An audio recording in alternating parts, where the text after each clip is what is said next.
歡迎大家嚟到小小實驗室，我係科學家何仲希。我係科學家陳俊希。何仲希，你今日示範咩實驗啊？我今日介紹奇妙的電燈泡。可唔可以示範啊？好啊。首先要一個電燈泡，同埋一個電芯，同埋一條鐵線。將嗰隻鏡放入個圈度，跟住負極就貼落個燈泡嘅後面。陳俊希，你不如試下。好啊，等我試下先。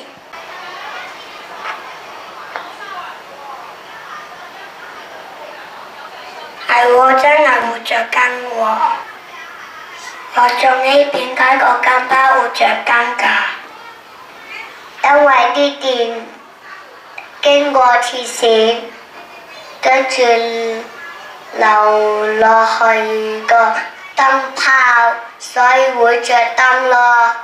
我知啦。今日實驗完畢，多謝各